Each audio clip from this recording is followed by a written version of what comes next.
Hey guys, and welcome back to the Divine Witch. So, as you guys can tell, today we are going to be talking about Hades. Hey guys, and welcome. As you can tell, I'm not blinded by the light. I waited till later so I could record without giving you the guys this, like, woo, look at me, I'm floating kind of vibe. You know what I mean? Like, ugh, besides we're talking about Hades. So, I went ahead before you got some candlelight creatures that I've seen when I was going to dive into this discussion. I want to thank you guys so much for the love. As with all of my videos, make sure to like, comment, the ones subscribe, that I remember anyway. And remember, I try to give a disclaimer. This is my channel, this is my organization, and these are my personal experiences and views. It doesn't mean that they're wrong. It doesn't mean that they're right. It just means this is from my personal experience. It may differ from practitioner to practitioner, and I can only tell you what I've witnessed on hand and the vibes that I get and the feeling. So always remember, no matter what video you see here, this is from my personal record, no one else's. So take it with a grain of salt, as you should with anything. So let's start with the main question I know you're all probably wondering right now. How do I know Hades is calling to me? Well, I did some deep diving, so that way you don't only get my personal experiences, but from others as well. For the majority of the people that I watch today, he tends to come in your dreams, and this kind of aligns with the mythos as well. Now, when we look at the mythos and we look at the Greek worship, there really wasn't a whole lot of worship to Hades unless somebody had died. They feared saying his name due to they might bring upon death. So you got to kind of take that as is. I believe at one point in time there was a cult to Hades. And I know that there was a temple to Hades. Hey, you might want to keep an eye on the dog because I don't trust him. Sorry, I had to break a fourth wall. But I don't want my dog peeing on my kitchen floor. And that's facts. That brings me to my second point, just so you get to know me a little bit better. I'm like a squirrel. I will take you around the world and bring you back to the point on topic. If you can't handle that, this is not the channel for you. So, as I was saying, with Hades, most people will ask, what it is, how Hades shows up, and most of us, it's for dreams. Now, I'm about to give you my personal experience with dreams that I've had with Hades in them. Like I've said, take it with a grain of salt. These are my personal accounts. They are also in my book of shadows, and I plan to leave this to my children, these videos, as a live journal to them as well. So, take it as you will. So, it was odd, and here's why. So, when I was going to bed, I do a thing called mental meditation. And with mental meditation, the easiest way to do it that I found is to clear your mind, close your eyes, and let yourself wonder. And keep on wondering. You're going to have thoughts throughout the day and things like that, but just keep on pushing past. Now, I learned this technique myself. It was not taught to me. I know there is some people who are using it. I don't know if it's ever been written about. You can go look at it. I've never looked into it. It was just something I tried one night, and it worked. So I was doing my mental meditation at night, and a vision came. And it kind of threw me off because normally when I have visions, there's two types. It's either real brief or it feels like I'm stuck in some weird time, and things that seem like a brief time here are actually elongated in that vision. So in this vision, I seen this brick stone wall, and I remember taking my hand and gliding it across. And it almost had this texture of wet, but not goopy, but it was thick. Honestly, when I came out of it, the first joke that came to mind was a Ghostbuster joke of ectoplasm. And I'm like, I don't know about that, but it's the only thing I could describe. Like, the way that it trickled down wasn't like water. It was thicker than water, but had the feel of water. And to the touch, it was cold. Not too cold to where it's freezing your hands, but cold enough to where you know it's colder than what the temperature of your hand is. And I remember going around and touching the feel of it. And then as I'm rounding the corner, as I'm doing this, I remember seeing this shape of some formation, kind of like an hourglass in a way. It was like an off-white color, kind of reminded me of like a cave. Excuse me. Well, anyway, so I continue to go. Well, it was at this point I came out of the vision. And I thought about it for a minute, but at that point I was too tired to care. And I'm like, oh, this is weird. I'll tell the hubby tomorrow. And he'll be like, well, that's weird. But, you've been having this a lot lately of different things.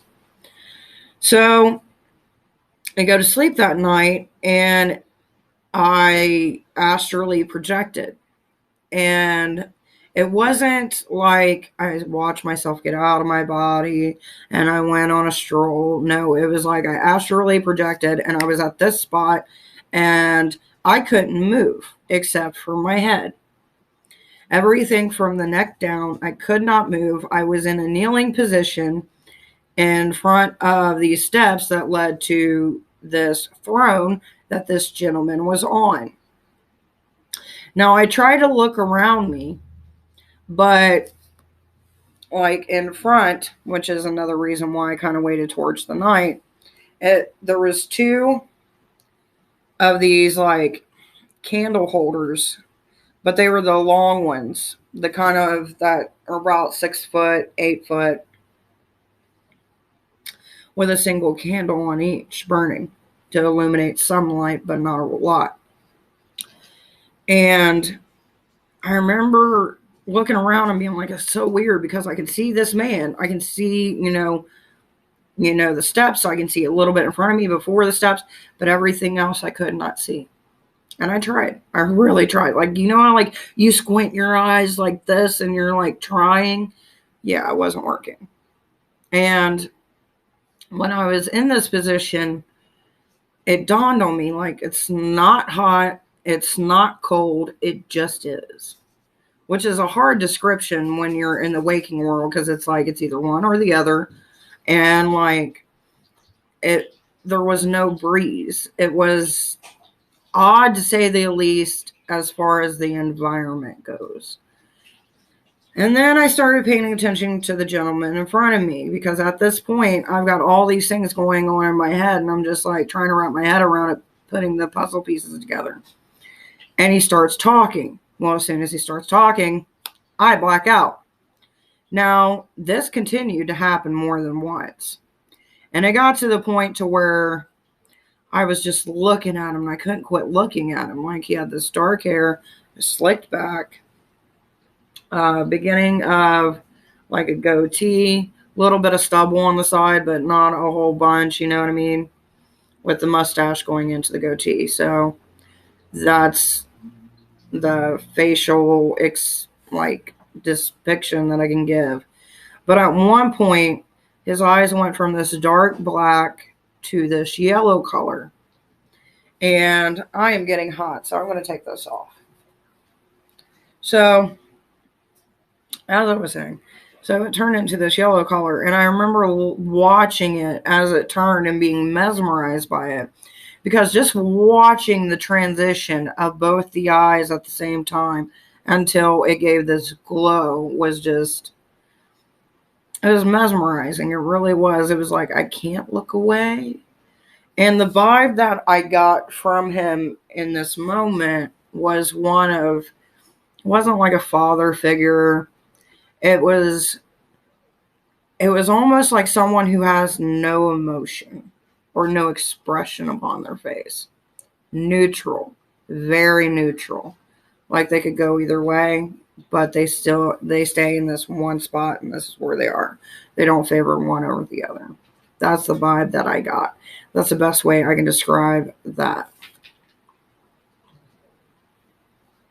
Now, later on, I ended up waking up. I didn't really get much information because, like I said, it was almost like someone who had a concussion. I was going in and out, which I've never had that happen either, but for some reason, either there was information I wasn't meant to know, or I was just, my brain was too overloaded and I was trying to make too much sense of it, and it just overrided my brain. I have no clue. But afterwards, I woke up. I was telling my husband, I'm like, that's so weird. I'm like, who is this? Is it a god? Is it a spirit? Is it a demon? Like, where did I go? Because, I've traveled before, and I kind of just go wherever the wind takes me, or the universe in that moment, which is not something I recommend, but it's something that I do. And I remember him looking at me, and he's like, I don't know, and, see if you have any more dreams. That's always my husband's thing to say. See if you have any more dreams. Maybe it'll tell you more. Well, for 3 nights, I didn't have nothing. I'm like, this is weird. Well, then afterwards, I started going on these journeys. I never seen his face again, but I could see his clothing, because when I seen him on the throne, his clothing was black.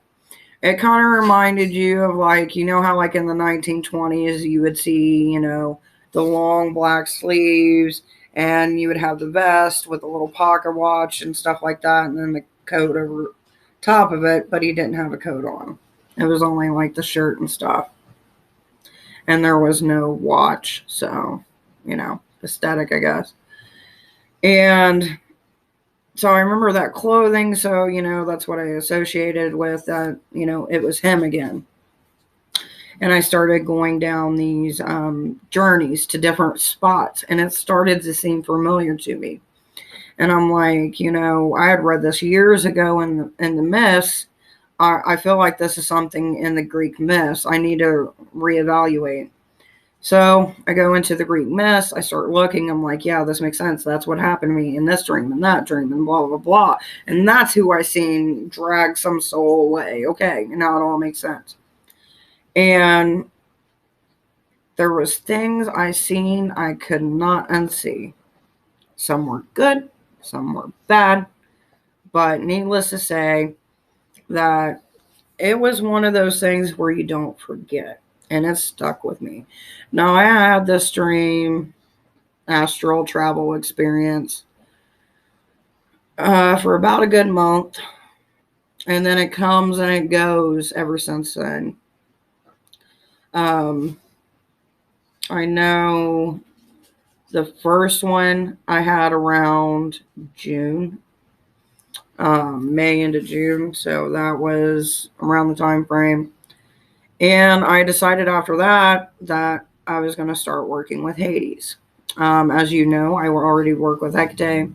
Hecate is known to stay in the underworld as well, in between,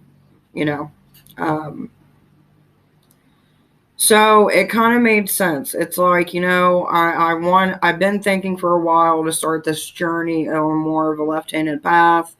And then now here I am getting the god of the underworld coming through. And I'm like, it kind of makes sense as to why now.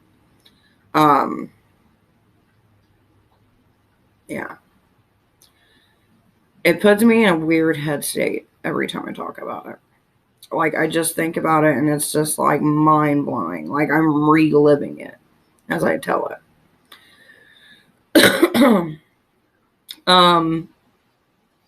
That's my personal experience.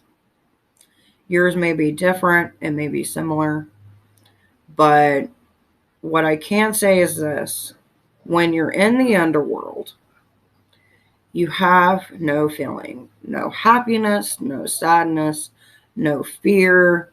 You just don't care. And that is both empowering and scary at the same time. Because it's almost like a battle in your own mind. It's like I could get stabbed I wouldn't care. I could trip, break my neck, wouldn't care. Like, it's an odd feeling. And one of the lakes I fell into made that a lot worse. To the point to where I didn't care if I came back. But luckily for me, I have gods and goddesses and spirits that are like, oh no, no we don't, not today, my dear. So luckily I was pulled out of that. So that's how I was able to tell. Now, with any god or goddess, you know, you can always look for their animals, their symbols, their signs. You get drawn to a certain herb that might have an association with them. Now, as far as what type of magic can you do with Hades? Well, you can do divination. You can do necromancy. You can do spirit work. You can do revenge work. You can do trickery work. You can do love work. Entrapment work.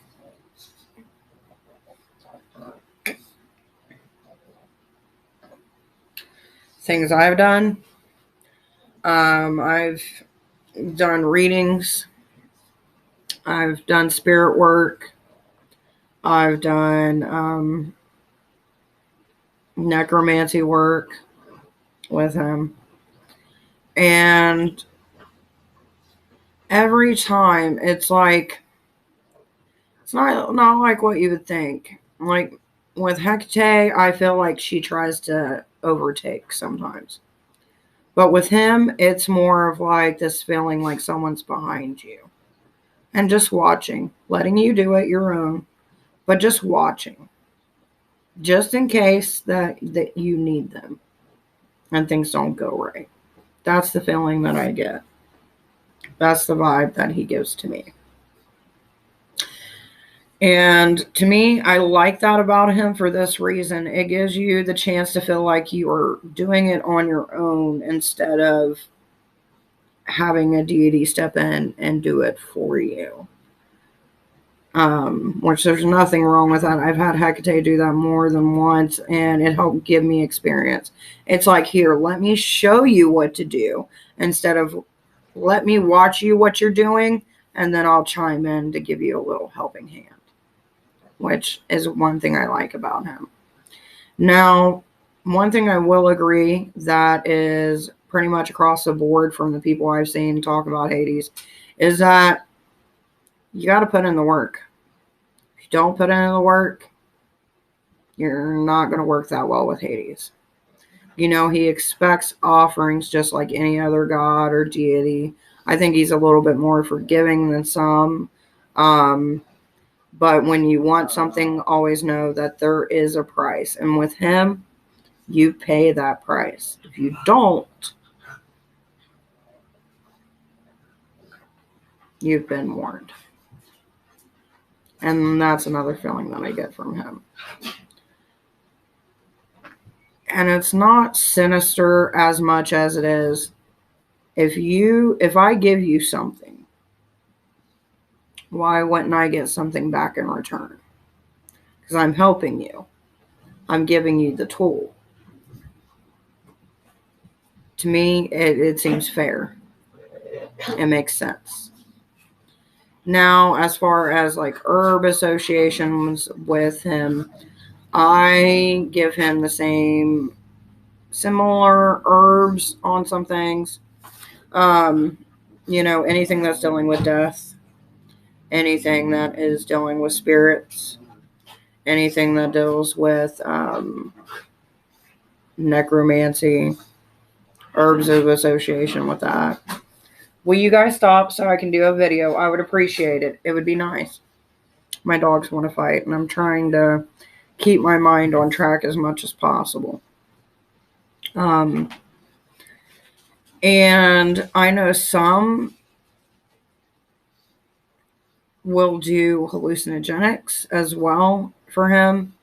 to kind of get in that mind state. He is someone that demands respect. And if he's got something to tell you, he's going to keep you in your place and he's going to tell you. There isn't no fuckery. There isn't no this game back and forth. It's just, I've got something to say. And you're going to listen. You're not going to run away. You're going to stay where I got you. And this is how it goes. That's the vibe I got. Now, many have asked, well, what about Persephone with Hades? Do you work with Persephone? I personally do not work with Persephone. I do not feel drawn to Persephone. I've never been called by Persephone. It's just not someone who I feel drawn to. Doesn't mean it's a bad thing. It just means it is what it is. I was looking for a male deity who could match the intensity of Hecate, but help balance it in some form. And over a course of period of time, I had a lot of deities come through. But he was the one that was the most persistent. Very persistent. And the knowledge and the things he allowed me to see, it's something that I can't not thank him for. Now, am I devoted to him? No, I am not. We are still in the beginning stages, like every good relationship should be. Now, do I give him the same respect as I do Hecate? Well, of course. I'm asking for his time and for his knowledge. And I would do that if it was me or if it was you. And I would expect the same. Now, many will ask, well, since he's considered a darker god, isn't some of the things that are around him evil? And this is what I say. Evil is a construct that is based upon the individual. Everything has its place. Just because it doesn't look like what you think it should does not mean it's necessarily evil. Now, are there things out there that I would consider evil? Yes. But if you're wanting to work with a god of the dead or the underworld, you have to have some kind of bravery, or at least in my opinion. It sounds cute and great with the story of Persephone and Hades and this whole love and romance, but reality is he's a god. Reality is it's not all fluffy bunnies and bullshit. It's just not. Another offering one can give is pomegranate seeds. Look in the mythos and you'll find out why. So is there incense or anything like that I use with him? I tend to use more masculine, musky, anything that makes me go, that's the kind of stuff that I use. Just because that's the kind of association I got towards him. Is that he's both your dark desire and he's also the thing you fear the most. So I try to have a good representation of both. Now, when it comes to bones or skulls and stuff like that, obviously you can use that within your practice with him. You can also use, your normal everyday tools as well. I know some have suggested using horns for drinking for him or to call on him. And they would call it the Horn of Death, which is something I'm looking a little bit more into as far as like with him and all that, but I will let you know when it comes to that. Now, as far as other offerings, I personally associate wine, like a good red wine. maybe different for some. I know some were talking about teas, offerings of milk and honey, meats, definitely. Some were even going in depth of this is what he likes and this is what he doesn't like. But to me, that seems more of someone putting their own personal spin on it, which is something you should do in your practice. Because, for you, it might work well with him, and for someone else, it may not. That's all I've got to really give you all as far as right now. But if you guys got questions about Hades or working with Hades, or you want to just share your experience with Hades, please feel free to comment below. I try to every Sunday do a live where we can talk and we can discuss. You see before you is just a few of the creatures that I seen when I was down in the underworld. I want to thank you guys so much for the love. Make sure to like, comment, subscribe. And remember, no two witches, which is the same.